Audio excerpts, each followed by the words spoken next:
Hello guys, welcome to my channel. कल तक हमने एचपी सच पीवाईक्यू 2018 के 25 क्वेश्चन कर लिए थे। आज हम 26 to 50 करेंगे। तो आज एचपी सेट 2018 का 26 क्वेश्चन है, which are the feature of dominant caste as given by M N. Srinivas. Numerical strength, economic power, Sanskrit, education, political power. इसका आंसर हो जाएगा numerical strength, economic power, political power. इस अकॉर्डिंग 1, 2 एंड 4 इसका आंसर हो जाएगा। अगर इस कीप इन माइंड, इसके अलावा भी उन्होंने बताया था, जैसे कि ऑक्यूपेशनल स्टेटस होना चाहिए high, urban source of income होना चाहिए। कीप इन माइंड कि एक डोमिनेंट कास्ट कॉन्सेप्ट को डिफाइन किया था एम.एन. श्रीनिवास ने अपनी बुक 1959 में, the social system of Mysore village. और डोमिनेंट कास्ट उनका एक अलग से बुक भी था जो 1987 में बाद में आया था।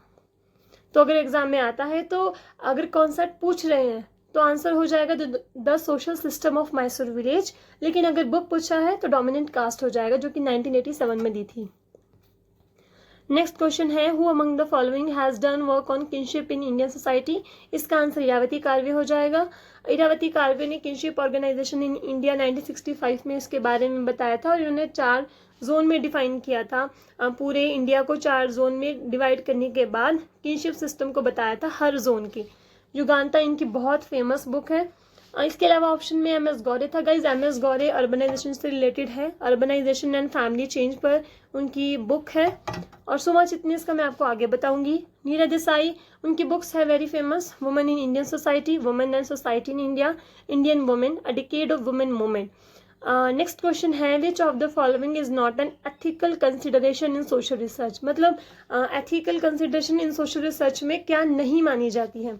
Protecting the subject from physical and psychological harm while collecting data, protecting the subject, confidentiality and privacy.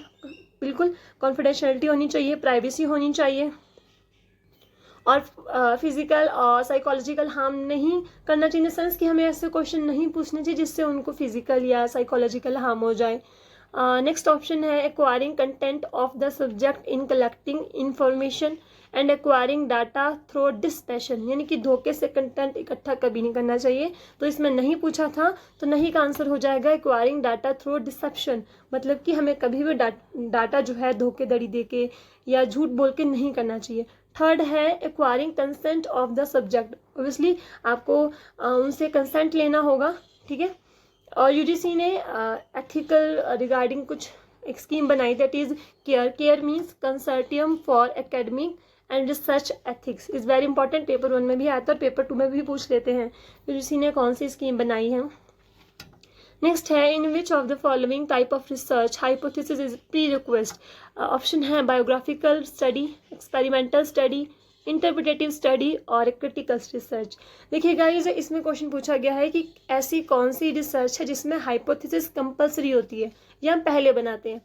Answer हो जाएगा एक्सपेरिमेंटल स्टडी, क्योंकि इसे हम बिफोर एंड आफ्टर रिसर्च भी कहते हैं, और रिजल्ट एंड आउटकम भी कहते हैं, और कॉज एंड इफेक्ट भी कहते हैं। बायोग्राफिकल स्टडीज क्या होती है गाइज? बायोग्राफिकल जहाँ पे हम डॉक्यूमेंट्स, वीडियोस, फोटोग्राफ्स इनके थ्रू स्टडी करते हैं ना, तो इसे बायोग्राफिकल कहते हैं। इंटरप्रिटेटिव होता है कि जो हम इंटरप्रेट करके अच्छे से डिफाइन करके इन चीज़ों को करते हैं। और आफ्टर ऑल सारी रिसर्च जो इंटरप्रेटिव ही होती है एक तरह से। क्रिटिकल रिसर्च होता है break down and study part good and bad. मतलब कि जो हम ना किसी भी रिसर्च के क्रिटिकली उसको देखते हैं, उसके गुड एंड बैड दोनों पॉइंट्स को देखते हैं, उनको पार्ट्स में डिवाइड करके समझने की कोशिश करते हैं। गाइज, नेक्स्ट क्वेश्चन बहुत इंपॉर्टेंट है, नेट में, पीवाईक्यू में, अभी पीएचडी के पेपर में भी इस पर क्वेश्चन आया था। What is triangulation? Guys, option है, a type of only qualitative method of research, a combination of qualitative and quantitative method of research, a type of only quantitative method of research, a type of only statistical method। इसका सही answer हो जाएगा, वैसे तो ये भी बहुत near नहीं है, बट हाँ हम इससे थोड़ा मान सकते हैं, a combination of qualitative and quantitative method of research। क्योंकि गाइस ट्रायंगुलेशन मीन्स होता है जब हम 3 मेथड को यूज़ करते हैं। सपोज हम एक रिसर्च कर रहे हैं, उसमें हमने इंटरव्यू भी किया, ऑब्जर्वेशन भी किया और स्केड्यूल भी किया, तो इसे हम कहते हैं ट्रायंगुलेशन मेथड। जब हम एक रिसर्च में कई मेथड यूज़ करते हैं। ये टर्म दिया था डेंजिन ने, पॉटन एंड डेंजिन ने ये टर्म दिया था ट्रायंगुलेशन, और उन्होंने 4 तरह के ट्रायंगुलेशन बताए थे, जैसे कि MITD, M मतलब method research, methodological triangulation, I मतलब इन्वेस्टिगेशन ट्रायंगुलेशन, T मतलब और D मतलब डाटा ट्रायंगुलेशन। ये ट्रायंगुलेशन के 4 टाइप्स हैं, MITD, T यानी कि थ्योरेटिकल ट्रायंगुलेशन। नेक्स्ट क्वेश्चन है, which method Herbert Blumer use for studying human behaviour, inductive, deductive, positivistic method और क्वांटिटेटिव मेथड। तो गाइज उन्होंने इंडक्टिव मेथड यूज़ किया था। इंडक्टिव मेथड क्या होता है कि जब हम पर्टिकुलर टू जनरल जाते हैं, छोटे छोटे कंटेंट को इकट्ठा करने के बाद एक थ्योरी बनाते हैं, that is inductive method. Inductive, देखो इंडक्टिव मेथड वैसे दिया था बेकन ने, हार्वर्ड ब्लमर ने इसे यूज़ किया था। डिडक्टिव को हम जोड़ते हैं एरिस्टोटल के साथ। डिडक्टिव यानी कि थ्योरी पहले बताई, फिर उसको पार्ट्स में डिवाइड कर करके बताया कि हाँ ये हुआ था। पॉजिटिविस्टिक साइंटिफिक मेथड है, कॉम्टे ने दिया था। और क्वांटिटेटिव जिसमें हम मैथमेटिकल स्टैटिस्टिकल स्टडी करते हैं। 32 का है, when questions of emotional nature are asked by researcher such question are termed as simple question, difficult question, vague question और प्रोब क्वेश्चन। इसमें क्वेश्चन पूछा गया है ना कि जो हम इमोशनल क्वेश्चन पूछते हैं, है ना, तो उन क्वेश्चन को हम क्या कहते हैं, उसे कहते हैं प्रोब क्वेश्चन कहते हैं, जैसे जो ओपन एंडेड होते हैं, ठीक है। और वैग्यू क्वेश्चन क्या होता है, वैग्यू क्वेश्चन वो होते हैं जो क्लियर नहीं होते हैं, अनक्लियर होते हैं, हम आउट ऑफ कंटेक्स्ट पूछ रहे होते हैं, उसे वैग्यू क्वेश्चन कहते हैं। प्रोब क्वेश्चन हो जाएगा इसका आंसर। प्रोब मतलब ओपन एंडेड, जिसमें हम इमोशनल क्वेश्चन पूछते हैं उससे। 33 है, match the item in the list with the item in the list 2। Historical method, मैं आपको आंसर ही बताती हूँ। इसके हिस्टोरिकल मैथड दिया है ईबी टायलर ने, इनवर्स डिडक्टिव दिया है जेएस मिल ने, और जेएस मिल की एक बुक अभी नेट में आई थी, that was subjection of women. Ideal type Max Weber ने दिया है, is a mental image, mental construct, ठीक है, is a measuring rod. Comparative method हम इसमें देखते हैं, इमाइल दुर्खीम ने दिया है, study in relation to another.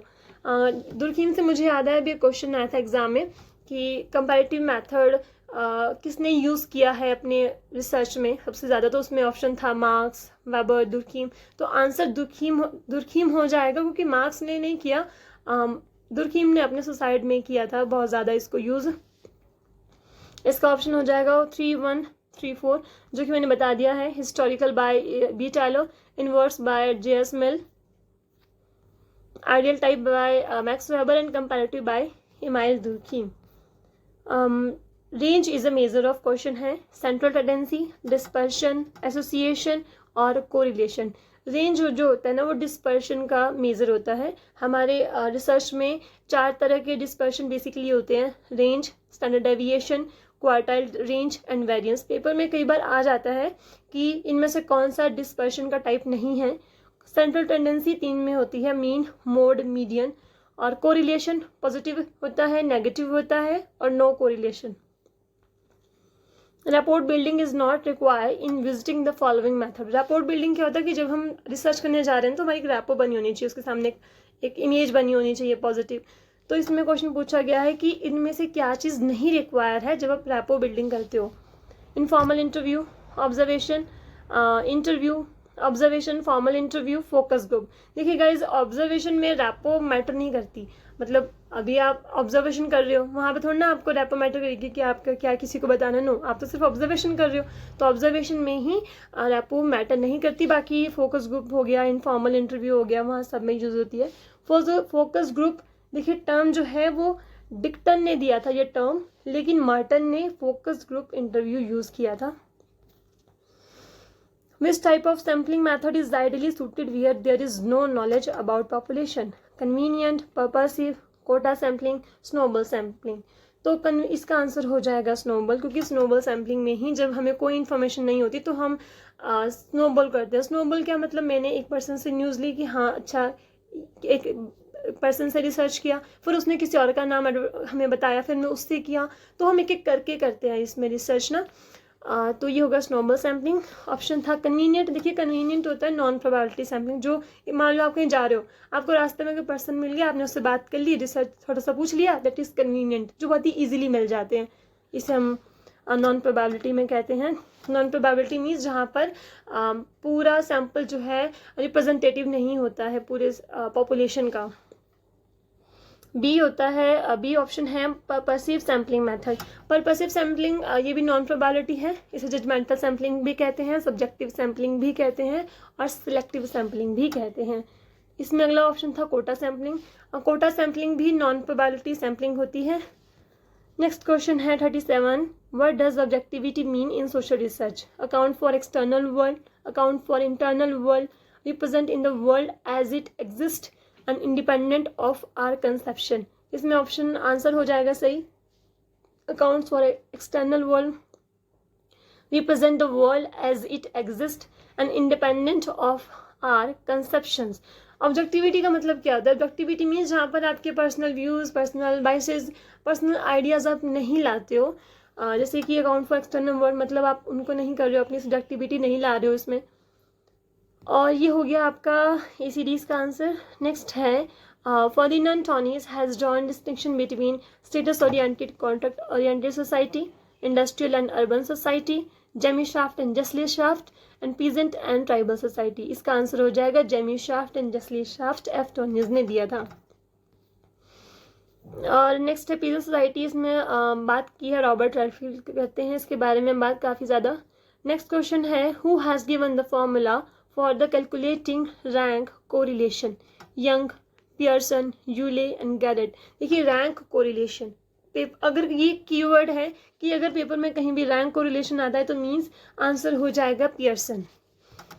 Next है legal authorities team, legal authority stems from one's party, office, person और वेल्थ। इसका आंसर ऑफिस हो जाएगा क्योंकि लीगल अथॉरिटी आप ऑफिस में ही शो कर सकते हो, पार्टी वगैरह में, वेल्थ में वहाँ कहीं लीगल अथॉरिटी शो नहीं होती। नेक्स्ट है सॉरी नेक्स्ट है the habitual way of doing things by group और society is called norm, value, custom, law. एक जो हैबिचुअल वे यानी कि आपकी आदत बन चुका है, ठीक है, ग्रुप और सोसाइटी फॉलो करता है जिसे, उसे हम कहते हैं कस्टम। वैल्यू होता है गुड इन सोसाइटी, जो वैल्यूज है हमारी। नॉर्म्स स्टैंडर्ड एक्सेप्टेड बिहेवियर, जो एज अ एक्सेप्टेड बिहेवियर होता है सोसाइटी का, उसे नॉर्म्स कहते हैं। और अगर accepted behaviour according to role तो वो हो जाएगा आपका स्टेटस, अकॉर्डिंग टू स्टेटस वो हो जाएगा रोल। लॉ क्या होता है? Law is a formal standard, ठीक है, इनफॉर्मल लाइक मोड्स, हम मोड्स को भी एक लॉ कह सकते हैं जो कि एक पॉलिटी एंटिटी के द्वारा किया जाता है। नेक्स्ट है the term diaspora come from an ancient dash word, Roman, French, Spanish, Greek. इसका आंसर हो जाएगा ग्रीक, क्योंकि ग्रीक वर्ड से डायस्पोरा लिया गया है। डायस्पोरा इज लाइक ये भी एक माइग्रेशन की तरह ही होता है, जो कि जूइज लोगों सबसे पहला हम उनके लिए डायस्पोरा वर्ड यूज़ किया था। इसमें क्या होता है कि एक कल्चरल आइडेंटिटी वाला अपना ग्रुप जो अपना कल्चर सब कुछ लेके कहीं और जाके अपने ओरिजिनल होमलैंड से हट के कहीं और जाके बस जाता है। और जैसे इसमें लिखा है culture and regional origin from there traditional homeland, वहाँ से कन्वर्ट हो जाते हैं कहीं और के लिए। इसके अलावा लिटरेचर ऑफ इंडियन डायस्पोरा, इस पर बुक्स आती है कई बार एग्जाम में, विजय मिश्रा की है, विनीत की है। इसके अलावा डायस्पोरा पर टाइप्स भी कई काफ़ी ज़्यादा थिंक करने दिए हैं, जैसे कि विक्टिम डायस्पोरा और कम्युनिटी डायस्पोरा, से 5-6 तरह के आते हैं, लेबर डायस्पोरा, ये सब इनके बारे में थोड़ा बहुत पता होना चाहिए। Identity is linked to issue of power, value system and dash, bureaucracy, elite, businessman, ideology. Identity पर काफ़ी ज़्यादा काम एरिक एरिक्सन का, ये मैंने ऐसे बता दिया है आपको। इसमें is link to issue of power, value system and ideology, is a system of ideas. और इसमें ब्यूरोक्रेसी नहीं होगा इसका आंसर। इलीट क्या होते हैं? इलीट का कॉन्सेप्ट मॉस्को और प्लेटो ने दिया है, जो कि सुपीरियर क्लास होती है। और नेक्स्ट है मैच द कॉलम, ये भी मैं आपको बता देती हूँ as a behaviour of individual who occupies a given status. इसमें है role set, behaviour in ways that role आ गया। नेक्स्ट है behaviour in all relationship, role taking, and behaviour in role that does not hold is role conflict. इसमें सही answer हो जाएगा ए का 2413। इसमें पहले का है behaviour of the individual who occupies a given status role, ये रॉल्फ लिंटन ने दिया है। मतलब कि जैसे कि एक सोशल स्टेटस है, मान लो मैं टीचर हूँ या मैं एक किसी की डॉटर हूँ, तो मेरा क्या इज अ रोल होगा ना कि मेरे एक स्टेटस के साथ जुड़ा हुआ है, उसे कहते हैं रोल, जो कि रॉल्फ लिंटन ने इस पे काम किया है। सेकंड है behaviour in ways that are inconsistent with the role expectation. Second का आंसर हो जाएगा fourth, that is role conflict. मतलब कि जब हमारे दो रोल में आपस में कन्फ्लिक्ट होता है, या हम ये कह सकते हैं कि हम एक रोल को मतलब दो रोल को एक टाइम पर नहीं कंप्लीट कर पा रहे हैं। ये भी रॉबर्ट कान का कॉन्सेप्ट है। कीप इन माइंड कि रोल कॉन्फ्लिक्ट रॉबर्ट कान का कॉन्सेप्ट है। इसके अलावा थर्ड है behaving in all the relationship by virtue of individuals occupying a single status. इसका आंसर हो जाएगा रोल सेट। मतलब कि ना मान लो मैं एज अ टीचर हूँ, तो मेरे साथ देखो मेरे कलीग भी होंगे, मेरे स्टूडेंट भी होंगे, ऑफिस के लोग भी होंगे। मतलब अगर एक सिंगल स्टेटस के साथ में जितने भी रोल आते हैं वो हम रोल सेट में कंसीडर करते हैं। नेक्स्ट है बिहेवियर, ये हो गया सारा। और ये है behaviour in role that doesn't hold is role taking, GH Mead ने दिया था। इसके अलावा ये हो गया आंसर। फिर मैंने कुछ टर्म्स बताई जैसे कि रोल डिस्टेंस, इरविंग गॉफमैन ने दिया है, ठीक है। रोल एग्जिट, रोज फुंश, ईबॉग ने दिया है। रोल बार्गेनिंग, विलियम जे गुड्डे ने दिया है। ये टर्म्स याद रखना, एग्जाम में एक बार पूछी गई हैं ये टर्म्स। कल्चरल ट्रेट क्या होता है, ये टर्म वैसे पता होना चाहिए, क्लार्क विस्लर ने दिया है। Cultural trait means the smallest identifiable unit of culture. सबसे छोटी यूनिट होती है ना जो कल्चर की, उसे हम कहते हैं कल्चरल ट्रेट। नेक्स्ट है which year budget has established Nirbhaya fund. Nirbhaya fund जो कि 13 में बनाया गया था इसके लिए। और MWCD जो वुमेन्स के लिए वो भी इस पर काम करता है। Regarding improving women security, women की सिक्योरिटी को इम्प्रूव करने के लिए ये निर्भया फंड बनाया गया था 2013 में। Which one of the following pair is correctly match. Kinship usage, against बिल्कुल नहीं मैच करता है। Classificatory kinship term, class relationship, no. Descriptive kinship term, specific relationship, क्योंकि जैसे अब डिस्क्रिप्टिव क्या होता है, देखिए डिस्क्रिप्टिव और क्लासिफिकेटरी LH मॉर्गन ने दिया है। डिस्क्रिप्टिव किनशिप टर्म जैसे कि फादर, मदर, अब वो तो एक एक ही होती है ना सबके, तो स्पेसिफिक टर्म्स होती है। एवेंकुलेट, पैटर्नल नहीं, ये तो मैटर्नल साइड पे आता है, ठीक है। ब्राउन, मेलनोस्की ने इस पे काम किया है। किनशिप यूसेज यानी कि अवॉइडेंस, जो कि एमिटेट, कुवेद, ये सब आपके किनशिप यूसेज होते हैं। नेक्स्ट है according to dash the institution of marriage has pass through promiscuity, group marriage and monogamy. Historian, evolutionist, structuralist और पॉजिटिविस्ट। इसका आंसर हो जाएगा एवोल्यूशनिस्ट। और LH मॉर्गन ने इस टर्म को इन 5 को दिया था। इवन अभी एक नेट का एग्जाम में भी ये क्वेश्चन पूछा गया था कि अकॉर्डिंग टू डैश, जैसे कि प्रॉमिस्क्यूटी, ग्रुप मैरिज, मोनोगैमी, इनकी बात कौन करता है, तो इनकी बात एवोल्यूशनिस्ट करते हैं, जिसमें कि LH मॉर्गन ने ये टर्म्स दिया था। इसके अलावा कौन सेगमेंट भी होता है। नेक्स्ट स्ट्रक्चरलिस्ट में हम लेवी स्ट्रॉस को कंसीडर करते हैं, पॉजिटिविस्ट में कॉम्ट को करते हैं। 49th क्वेश्चन है who elaborate the concept of direct exchange in affinal relation. Robert H. Levy, Krobo, GP Murdock, Claude Levi Strauss. Obviously direct exchange की बात रिलेशनशिप्स में क्लाउड लेवी स्ट्रॉस करते हैं। एफिनल रिलेशन वो होते हैं जो आपकी मैरिज के बाद बनते हैं। तो मैरिज के बाद जो डायरेक्ट एक्सचेंज होता है, जैसे कि मतलब यहाँ से वाइफ लो, एक ब्रदर की वाइफ, तो वहाँ से उनकी सिस्टर लो, तो ऐसे करके जो डायरेक्ट एक्सचेंज होता है वुमेन का, उसकी बात क्लाउड लेवी स्ट्रॉस ने की थी। अल्फ्रेड कोबर की एक बुक है, वो बता देती हूँ, वो nature of culture. Robert H Lowie की प्रिमिटिव रिलीजन, प्रिमिटिव सोसाइटी पर उनका काफ़ी ज़्यादा काम है। GP मर्डो ने 250 समाजों का अध्ययन किया था और ये बताया था कि फैमिली एक यूनिवर्सल इंस्टीट्यूट है। इसके अलावा GP मर्डो को क्रिटिसाइज करके एक थिंकर हैं, मुझे उनका नाम नहीं याद आ रहा, बट उन्होंने एक बुक लिखी थी, उसमें कहा था कि इस फैमिली रियली यूनिवर्सल। ये मोरेनो की बुक है और वो कहते हैं कि क्या सच में फैमिली यूनिवर्सल है। और GP मर्डो, और इसके अलावा यही सब अभी के लिए इतना ही काफ़ी है, मैं ज़्यादा हो जाती हूँ फिर। रॉबर्ट एच लोविश की जर्मन पीपल भी उनकी बुक है। जर्मन आइडियोलॉजी देखिए मार्क्स की है, और German people Robert H Lowie की है। माइथोलॉजी भी लेवी स्ट्रॉस का कॉन्सेप्ट है। सेवेज माइंड भी लेवी स्ट्रॉस का कॉन्सेप्ट है।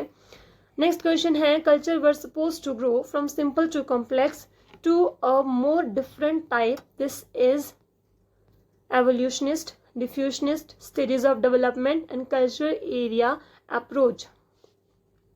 सिंपल टू कॉम्प्लेक्स जब बढ़ता कल्चर से एवोल्यूशनिस्ट कहते हैं।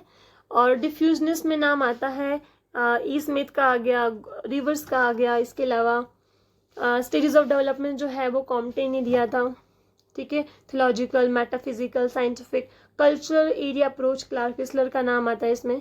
मैंने यहाँ बताया था ना सोमा चिटनिस की कुछ बुक्स हैं, अब हमारे PYQ में ऑप्शन में है तो पढ़ना तो होगा। A long way to go, study of shelter home from women in distress, higher education reform in India. Guys इस बुक में उन्होंने SC के कॉन्टेक्स्ट में बात की थी हायर एजुकेशन के लिए। नेक्स्ट है education for equality, Soma Chitnis की ये आर्टिकल है, education for equality and sociology for India, A long way to go, Soma Chitnis, a study of a shelter home for women in distress and higher education reform in India. So guys, this all about today's MCQ. अभी के लिए आज के लिए 50 हो गए हैं, तो नेक्स्ट क्वेश्चन मैं कल परसों लेकर आऊँगी। Thank you.